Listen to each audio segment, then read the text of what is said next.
శ్రీవారి దర్శనార్థం తిరుమలకు వచ్చే భక్తుల భద్రతతో పాటు వన్యప్రాణుల సంరక్షణకు వైల్డ్ లైఫ్ అధికారులు చర్యలు చేపడుతున్నారు. యాత్రికుల భయాన్ని పోగొట్టేందుకు టీటీడీ శాశ్వత పరిష్కారానికి శ్రీకారం చుడుతోంది. జంతువుల నుంచి భక్తులను రక్షించే విధంగా నూతన టెక్నాలజీతో యాత్రికులకు జంతువులు తారసపడకుండా చేపట్టాల్సిన స్వల్పకాలిక, దీర్ఘకాలిక ప్రణాళికలు రూపొందిస్తోంది.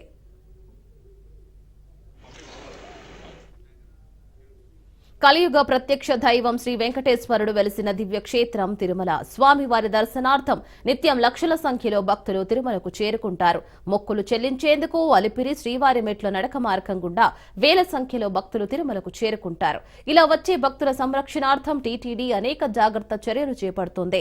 అలిపిరి శ్రీవారి మెట్ల మార్గంలో తరచూ చిరుతల సంచారం సాగుతూ వస్తుంది.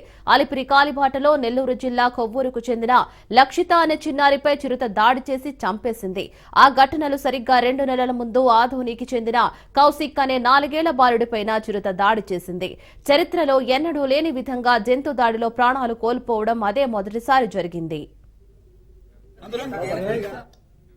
కరోనా లాక్డౌన్ అనంతరం చిరుతల సంతతి భారీగా పెరిగింది. శేషాచలం అటవీ ప్రాంతాల్లో ఎటు చూసినా చిరుతలు సంతరిస్తూ భక్తులను భయాందోళనకు గురిచేస్తున్నాయి. వన్యమృగాల నుంచి శ్రీవారి భక్తులకు రక్షణ కల్పించాలి అనే ఉద్దేశంతో టీటీడీ ప్రత్యేక చర్యలు తీసుకుంటూ వస్తుంది.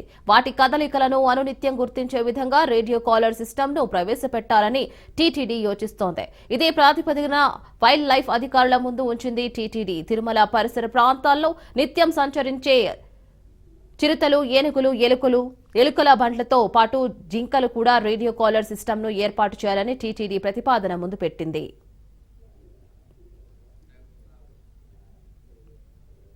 టీటీడీ ఎన్నో చర్యలు తీసుకున్నా కూడా ఈ వన్యమృగాల సమస్య మాత్రం అలాగే ఉండిపోయింది. ఈ క్రమంలోనే టీటీడీ కీలక నిర్ణయం తీసుకుంది. అడవి జంతువుల నుంచి భక్తులకు ఎలాంటి ఇబ్బందులు లేకుండా ఉండేందుకు రేడియో కాలర్ సిస్టమ్ తీసుకురావాలని ప్లాన్ చేస్తుంది. మరి ఈ సిస్టమ్ ద్వారా అలర్ట్ మెకానిజం ప్రవేశపెట్టవచ్చునని టీటీడీ యోచిస్తోంది. ఇదే విధానాన్ని పలు ప్రాంతాల్లో అమలులో ఉన్న ఈ విధానాన్ని తిరుమలలోనూ అమలు చేసేందుకు వైల్డ్ లైఫ్ అధికారులు సముఖంగా ఉన్నట్లు తెలుస్తోంది. ఇక అనుమతులు రాగానే మొదటి జంతువులను ట్రాప్ చేసి కేజ్లో పెడతారు. ఆ తర్వాత సిమ్తో కూడిన రేడియో కాలర్ పరికరాన్ని ఆయా జంతువులకు అమర్చుతారు. ఇక తిరుమలలో ప్రత్యేకంగా ఓ విభాగాన్ని ఏర్పాటు చేసి ఎప్పటికప్పుడు శాటిలైట్ ద్వారా వచ్చే సిగ్నల్స్ ఆధారంగా జంతువుల కదలికలను పర్యవేక్షిస్తారు. జనవాసాల్లోకి వస్తున్నట్లు జీపీఎస్ ద్వారా తెలిసిన వెంటనే అక్కడ ఉన్న సిబ్బందిని అలర్ట్ చేసి భక్తులను అప్రమత్తంగా చేసే ప్రయత్నం చేసే విధంగా టీటీడీ నిర్ణయం తీసుకుంటుంది.